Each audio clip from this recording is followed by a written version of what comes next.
How often do we procrastinate? How often do we say stuff like, yeah, I really should do that. I don't know. I guess I'm just lazy. We have a problem with too many choices, too many options, and not following through on any of them. Well, let me ask you a question. How many diets does it take to get down to where you'd like to be at? Just one. The one you stick with.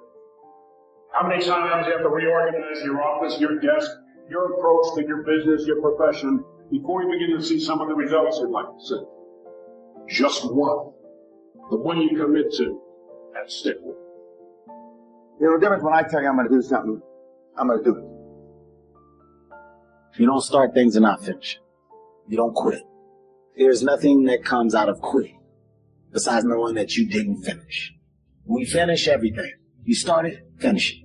When I pick it up and say I'm going to start it, I got to finish it. It all don't work. It all ain't the best.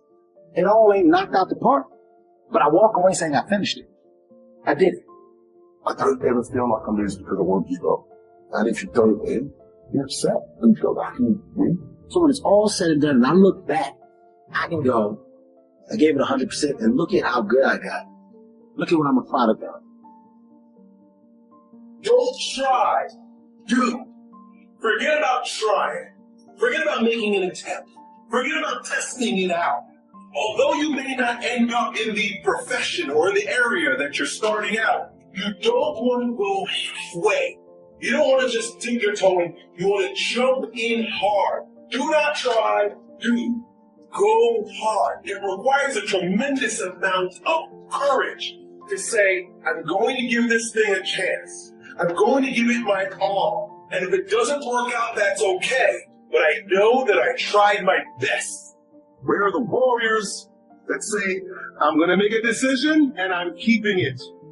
Go deep into all these things that you love, 100%. Devote yourself to something bigger. Be decisive about what you're going to do. Say, I'm going to do it, and that's it.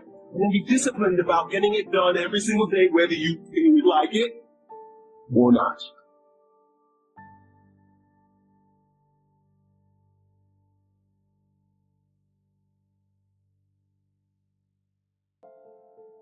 Keep the faith. Keep the faith. I'm going to stay in the race. I'm going to keep the faith. You ain't going to make me mad enough to get out the race. No. I'm not going to get tired enough to get out the race. He's done so much for me. How do you keep the faith? How do you keep your head above water? How do you march against the tide? How do you stand up when everybody around you seems to be falling down? How do you keep firm and solid footing when everything underneath you seems to be slipping away? How do you keep the faith? Number one, you got to be a fighter. Faith into action equals manifestation. Nothing is done without willpower. I want you to think about your major goal. And I want you to have a big goal. Why is that important? Because in order to do something you've never done, you've got to become someone you've never been. You're not greatness in you. If you don't have the money, and if you don't have the contacts, if you don't have the relationship, none of those things matter. If you have a golden dream, if you have the willpower to go after it, you can never lose faith. That's the key. You have to believe in something that you can't see. You have to believe when you don't see no way how. Faith is the belief in things that you cannot see. You have to buckle down and keep believing. If God told you you were going to be rich in August of 2021, do you know how crazy you would talk to people from now until then? Because you know on August of 21, I'm going to be rich. But he don't tell you when the package is going to arrive. So here's the deal. He wants you to stay in faith to receive the package, because he only delivers to Faith Street. If you step off over here to I don't see how Boulevard, he don't ship there. He does not ship there. He only sends the boxes to Faith Street. Once you believe you deserve something, then you've at least opened the door to walk into the room of success. But prior to believing you deserve it, you can do all the work, all the calls, all the mechanics that the other people do. But if you don't believe you deserve it, you're never going to even walk into the room and sit at the table to have a chance to get your piece. The chair at the table, the space at the table is only reserved for those who believe they deserve to be sitting there. Hard work matters. Why does hard work matter? Hard work matters strategic because if you make more phone calls, you do the old adage, right? Show up earlier than everybody else, leave later. But there's something more deep about that. Yes, making more phone calls, seeing more people, being more active, being busier, putting in more hours into something always gives you a strategic chance. But something powerful happens when you do things other people aren't willing to do. You begin to believe you deserve to have things other people won't have. And that's what gets you a seat at the table of success. Wisdom uninvested in labor is wasted. Even the highest of attitude, which is faith. Faith uninvested is wasted, produces nothing. The name of the game is to put faith and philosophy into activity so that it starts making progress, turning nothing into something. How do you do that? Here's how you start. There's 3 steps to it. Number 1, imagination. Now, imagination is not tangible, but it is almost real. Almost real. It's not real, but it's almost real. But it's hard to say that imagination is nothing. Imagination is not tangible yet, but it is the beginning of turning nothing into something. And so, as a result of developing the faith, I expand my vision of doing things beyond my comfort zone. So expand your vision. There are more millionaires that have been created last year than any other time in history. It's easier now to create wealth than ever before in our economy.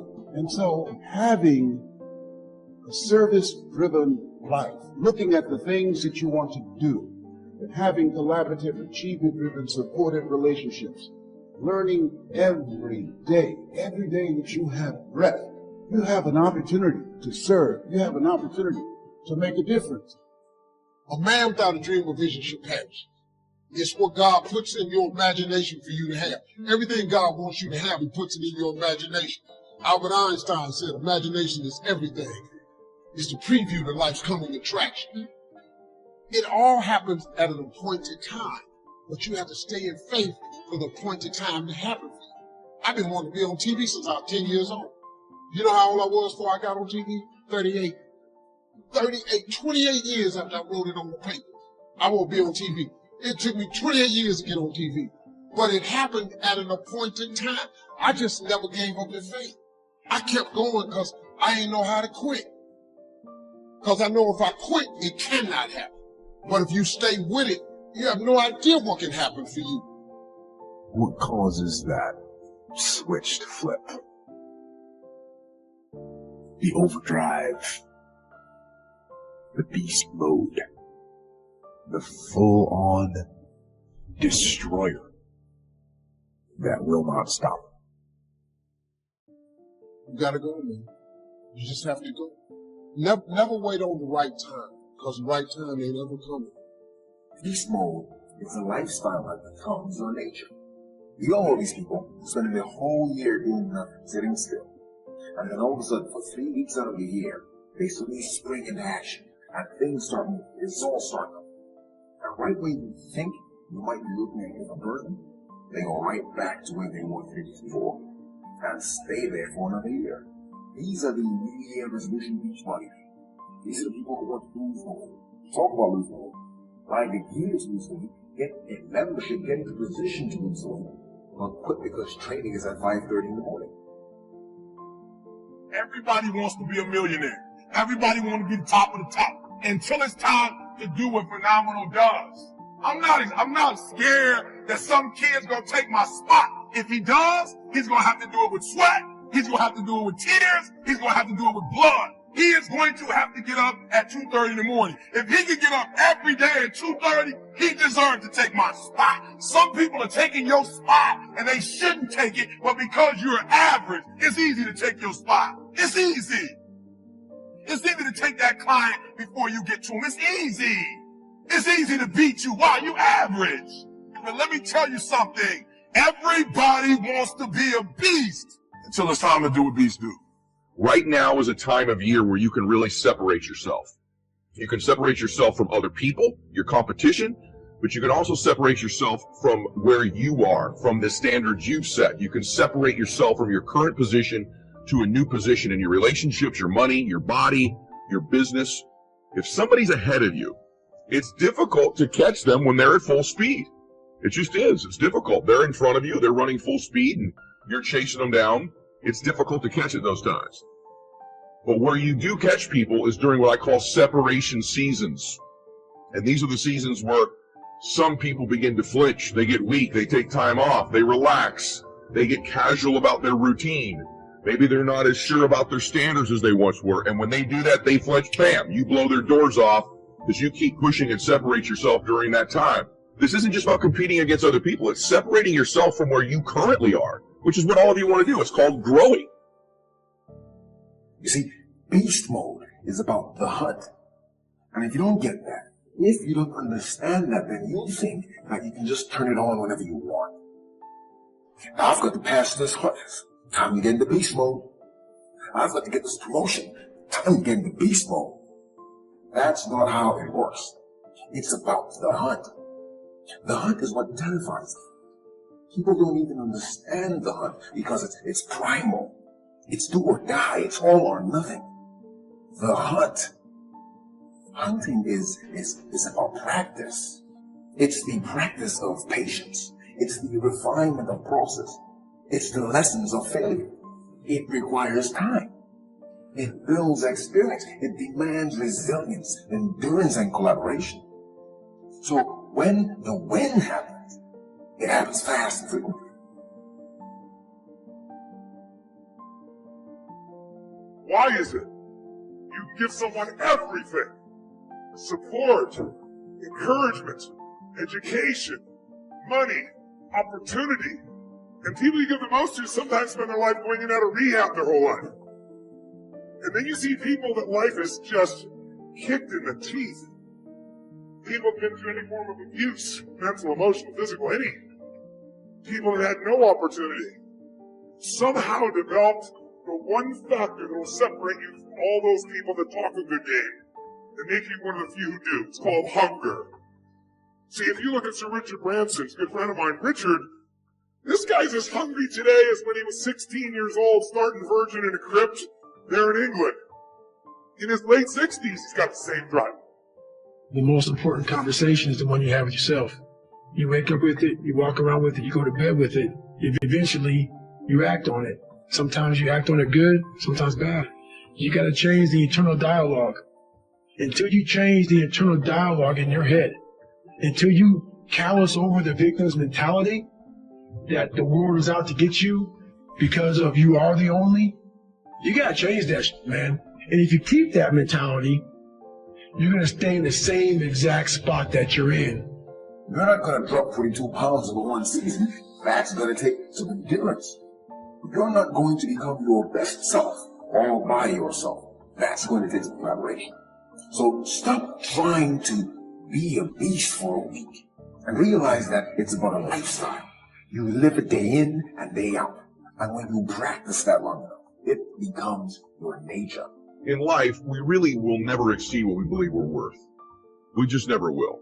And so if you can begin to do things you think other people aren't willing to do, or maybe do things the former you weren't willing to do, you begin to believe that the new you deserves things other people won't get, and the new you deserves to get things the former you didn't get either. And so this is why this season is so critical. And I've stacked up maybe 30 straight separation seasons. There's other ones. There's summertime, right? There's times like that. But right now is the big one. You all know what I'm talking about, right? Everyone gets kind of casual. Everyone slows down. And one day turns into 3 days, turns into 4 days. You know, Christmas is a holiday. It's not a holiday month. New Year's Eve is a holiday. not a hollow month or a hollow week. But people keep taking these hollow weeks and hollow months this time of year, and it's when you get them. It's when you get the former you. It's when this new version of you emerges. And so take advantage of this season. It's the greatest of all seasons. And I can tell you it's one of the reasons why, if I do have some good things going on in my life, is I separated during this time. I separated from the old me, and I separated from my competition. It takes both emotion and logic for you to reach your maximum potential, to really give everything you have and go beyond your limits. So when it doesn't make sense, logical sense to go on, that's when you got to use your emotion. That's when you got to use that anger, that frustration, that fear. Push yourself harder. To push yourself to say, I don't stop. So you fight the weak emotions with the power of logic. And you fight the weakness of logic with the power of emotions. And in the balance of those two, that's where you find the strength and the tenacity and the guts to say to yourself, I don't stop. It's a dogfight of skills and talents and luck and faith and circumstance and blessing and all that stuff. But just to get to the table, to get into the room, you have to believe you deserve to be there. The hard work part plays into shifting your identity. That over time, not even that long a period of time, when you're doing the things others are unwilling to do, you begin quietly to begin to believe that, oh, I deserve to be rewarded in ways these other people aren't going to be rewarded because I'm doing the things others won't do. And so the fastest way to change your identity, to change our belief, is just to flat get to work, to flat get there earlier, to flat leave later, to just make more calls, see more people, be more relentless, just pour ourselves into the work, because actually the hard work can in reverse impact our identity. And that's the key in changing your belief. So ask yourself this question, honestly, in whatever business you're in. Have you done everything physically and mentally possible to get yourself to that table? If you've done everything you're capable of doing, if you've been relentless and ferocious and invested so much time, effort, and energy that inside you, you know you deserve to win. Or if you held something in reserve, if you've not really given it your best, if you kind of hope to get a little bit luckier, well, it's that little bit of reserve you hold back that will ultimately keep you from sitting at the table of success. How would we start to strengthen our belief in that what we imagine is possible to turn it into reality? And there's 2 or 3 ways. One is to believe your own testimony. If you've done it before, why couldn't you do it again? If you've done it once, couldn't you do it the second time?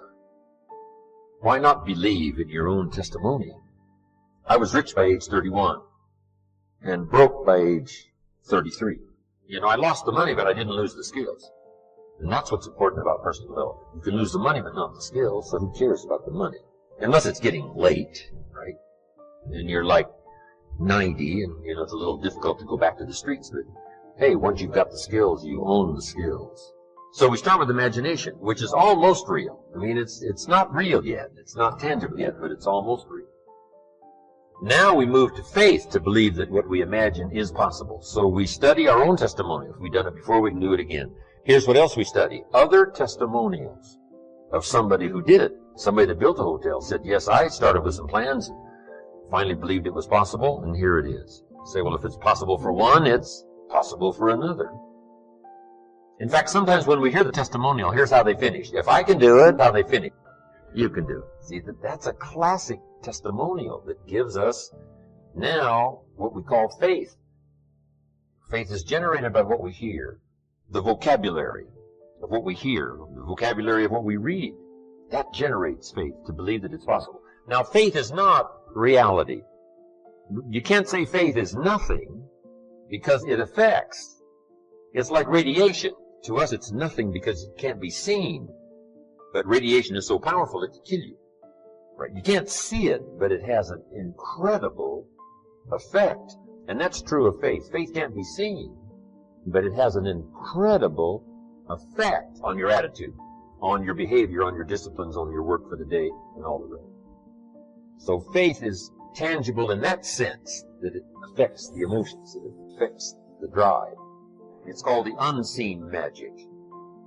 But now here's what we do with faith and imagination. We deposit it in disciplines and activity. Imagination, without the activity, to translate it into reality, serves no purpose. But wisdom and faith, deposited in activity, creates reality. The reality of a career, the reality of a hotel that wasn't there. You must understand that life has a way of taking you through perilous times, transitions and traumas, adversities, crisis, good days and bad days. I don't care how clean you live, how righteous you are, you're going to have trouble sometime. Life has a way of being its own schoolmaster. And over a period of years, without any college classes, courses, books, or tapes, life will teach you something. You soon learn that life has its own pattern, and it has its own rhythm. If you are a connoisseur of life, you observe all things. You learn from all people. You learn from all life's events. And after a while, you start drawing conclusions. When you start drawing conclusions, you draw them not for the benefit of judging other people, but you draw conclusions in the hopes that you might begin to understand what life is all about. Because after you lived a long time, you wise up a little bit. Just by virtue of staying here on the planet, of surviving good days and bad days, of seeing the sequence of life. The world is not like the movies. The movies aren't real. They don't exist. But you do. And life, this life it's better than any movie there is. Go out into the world and actually feel it. Go feel joy and love and triumph and rapture and ecstasy and glory. Go feel those things. And with those feelings, there will be other feelings as well. Sorrow and pain and sadness and desolation and suffering. There'll be all those feelings too, but you know what? It's okay. It's okay. Take both sides. Feel all of it. That's what life is. Those feelings, those emotions, those highs and those lows. Those are life. If you really want to be transformed, you have to live in intention. This is so simple, I don't want you to miss it. Most people don't lead their life. They accept their life. And when you accept your life, you are living on things that are not worthy of you. And you heard me say it along with everything worthwhile uphill. The reason I want you to understand that is to go uphill, you have to be intentional. Nobody ever went uphill by accident. You've never read a book on accidental achievements. You have to be intentional with what you do with who you are. And so I would just say to you, find your strengths, become very intentional, and commit your life every day to it's all uphill. See, the great mistake we make is we think, I'm going to go out and make enough money, and there's a day when I can relax and I can rest, and everything's going to be easy. Can I tell you something? The day that you have that day, one of your children, gets in an accident. Problems will never, ever leave you. Issues, obstacles, difficulties, they're always going to surround you. So you never get to that place where you've got it made. You're not supposed to got it made. You're supposed to add value to people, and it's all uphill. So the moment I understand that, then what happens is I commit myself to it, and then it becomes a beautiful uphill climbing. Like, there's one thing that's beautiful about going uphill is the scenery is really good.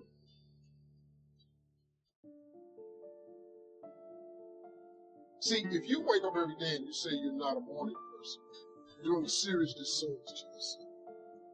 Because your attitude determines your altitude. A lot of your mornings start off bad because you've taken claim that you're not a morning person. Why would you not be a morning person when the whole goal is to wake up every morning? You got to be in a life-changing business. People have got to look at you like a light. Something should be in you that shows other people that there's hope. You don't know this about yourself, but you're going to be that person one day. And you got to start preparing for what you want to be. At least let God know you're glad you're alive. You don't let nobody else. You don't know it, but you're going to be a light one day. And people are going to look to you for that light. I believe in winning the battle against yourself. Because there's a lot of things you can control. When you wake up and talk about making your bed. Make your bed. Make sure your house is clean. Make sure you get your breakfast. Make sure you shower and shave. Whatever you're doing, control that. Don't hit the snooze button. All these things are very important. That's been told a lot of times. Why don't you hit the snooze button? Because you wake up already failing. You're already behind the power curve. So what happens when you hit the snooze button? You may not make your bed. You may not pick the right clothes out in the morning time. So that's the mindset that I think is important to bring with you every day you go, everywhere you go in life. Time is the inexplicable raw material of everything. With it, all is possible. Without it, nothing. The supply of time is truly a daily miracle, an affair genuinely astonishing when one examines it. You wake up in the morning and lo, your purse is magically filled with 24 hours of the unmanufactured tissue of the universe of your life. It is yours. It is the most precious of possessions. No one can take it from you. It is unstealable. And no one receives either more or less than you receive. In the realm of time, there is no aristocracy of wealth and no aristocracy of intellect. Genius is never rewarded by even an extra hour a day. And there is no punishment. Waste your infinitely previous commodity as much as you will, and the supply will never be withheld from you. You cannot waste tomorrow. It is kept for you. You cannot waste the next hour. It is kept for you. I have said the affair was a genuine miracle. Is it not? You have to live on this 24 hours of daily time. Out of it, you have to spend health, pleasure, money, content, respect, and the evolution of your immortal soul. Its right use, its most effective use, is a matter of the highest urgency and of the most thrilling actuality. All depends on that. Your happiness, the elusive prize that you are all clutching for, my friends, depends on that. How do you have time for anything? How do you have time to dick around on Facebook? How do you have time to watch hours and hours of TV? How do you have time to do anything? It's simply because that's where you put the priority. So don't tell yourself you don't have time. Just say it's not important. And maybe it isn't, and that's okay. But if it is, make the time to get it done. If you do what is easy, your life will be hard. Complain, point at your circumstances, give up your power, blame the government. If you do what is easy, your life will be hard. But if you do what is hard, your life will be easy. It's hard to make a radical change in your behavior. It's hard to take ownership. It's hard to swallow the bitter pill that wherever you find yourself, at some point in time, you made an appointment to be there. It's hard. Remember how you had a job interview for a job? We've had several of them in our lives. What did you do the night before that job, weeks before the job? You knew you had it. You prepared you had a bowl out for your oatmeal, your cereal, whatever you had in the morning time. Your coffee cup was out. Your clothes were laid out. You studied, you rehearsed, you were ready. You brought your best self. You were going to war with yourself because you wanted that interviewer to see your best self. You won. You got the job. After a few months in that job, you look around. I got the job. Start to back off. The clothes aren't out. You hit the snooze button. You don't get up on time anymore. You realize that you can still have this job and not be your best self. The interview you is gone. You have your job, but the interview is gone. So winning the battle in the morning time is just that. Is that you wake up in the morning time and you own all this stuff. Because once you leave your house, the world then gets at you. And that's why I believe in not getting up in the morning time and checking your phone immediately. Everybody does that. They get up, the first thing they do is grab the phone, look at the phone. Maybe bad news on there. So how's your day start off? I don't go to the gym. You're caught up now on that phone. That's how your day starts. You lost control. So once you win that battle in the morning time, then once you go out, now you've won. You go outside your house, you may lose your job. You may have a bad hit, but you won something. So you're going into battle having already won something. Having already won. So then, if you hit the snooze button, you go out, you're just defeated already. You're behind the power curve. Now you've won something. You feel better about yourself. So now you're able to take these hits along the way. Well, we all know sleep is really good for you.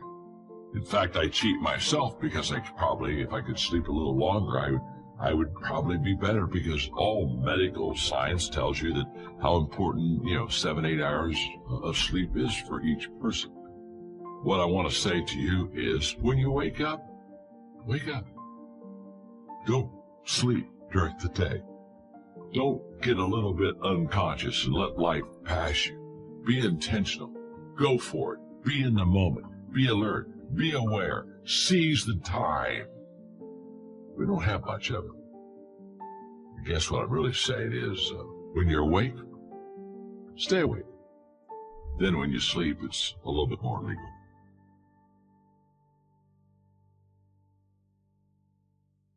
If one cannot arrange that an income of 24 hours shall exactly cover all proper items of expenditure, one does muddle one's whole life indefinitely.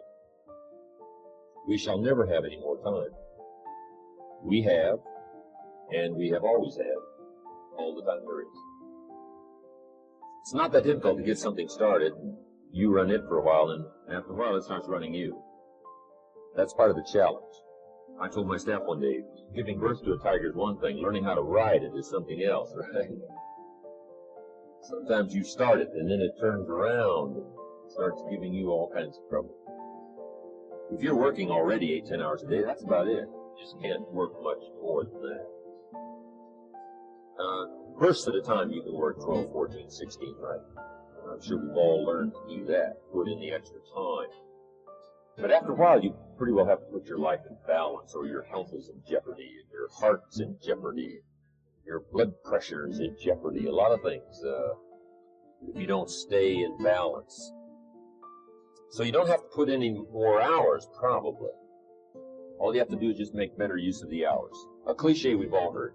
It's not the hours you put in, it's what you put in the hours that counts.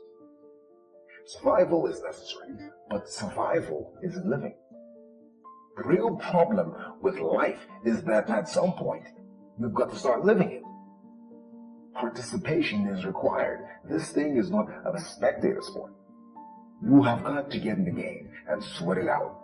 Yes, you'll get banged up. You'll get tossed around. You'll take some losses, but you'll also pick up some important wins. Wins that go a long way to developing who you are and your contribution to this world.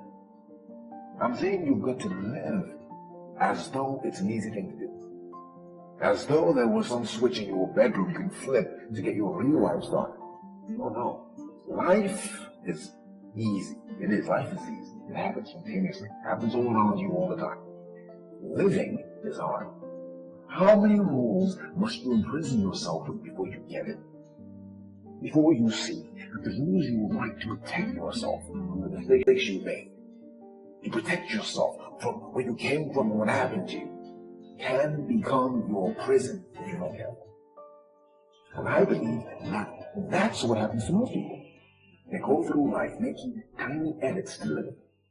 Little footnotes that read, she said my teeth were crooked, so I would smile with my whole face in. Because I got hurt last time, I won't trust again.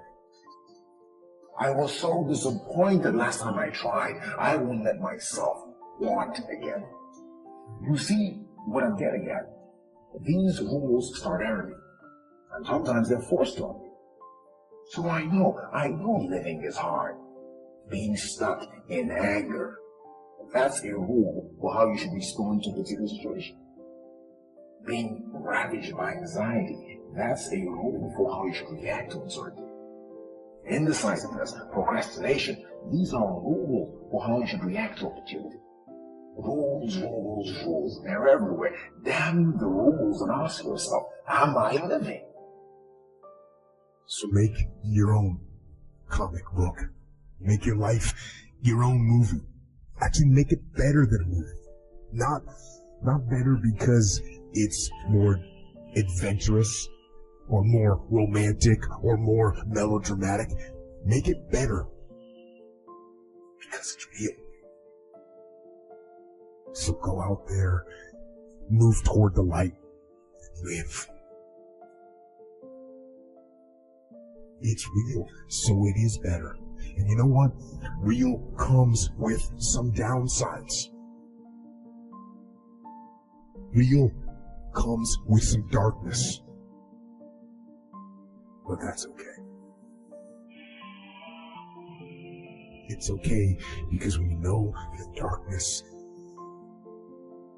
the light becomes even brighter. Am I going through life with my own self? Am I fully experiencing the moments, or am I watching them go by? Am I doing all I can with the opportunities that life is presenting? Am I enjoying life, or am I managing it? Are my happiness and my joy conditional? If I die today, would my life have been fully used up?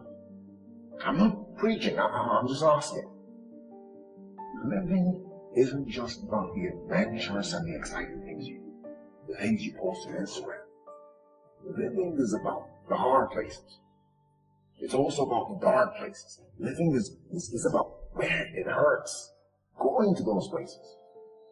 It's about processing pain, changing attitudes. It's about lifting those blocks, obstructing your path with experience only. If you feel this, if your heart is starting to race, if your mind is starting to churn, that's you. That's you saying, yes, I want to live again. I want to start living again. Don't tell me about change. I know about change. I want to know specifically, what are you going to do? Who are you going to forgive? What are you going to let go of? When do you admit that you have a problem? When do you conclude that maybe it's you? When do you allow yourself to love like you love again? What I do know is that this is the only life I remember. This is the only life I have, and I intend to use it up. I'm going to experience fully what there is. That means the victories and the losses. That means the laughter and the tears, the good, the bad, and the ugly. Let's start living again. I've resolved in my spirit, in my heart, that every experience is my education. So the good experiences and the bad experiences, I'm going to learn from that, and I'm going to discover the opportunity for me to grow and for me to get better. You have to make a decision that I will learn from this thing.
Don't believe, don't get your hopes up. That's for people that have more talent, more beauty, more courage. Know that sometimes God has already programmed you to become what would He probably say?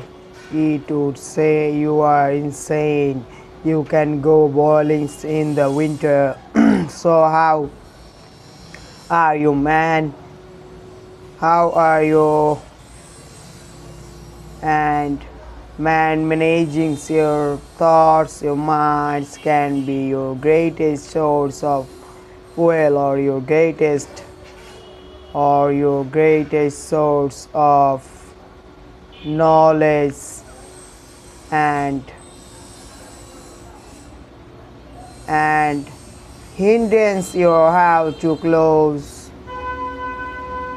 them and have the courage to walk through just one. It only means that there's always going to be work to be done. You are learning, and when you are learning, you are growing.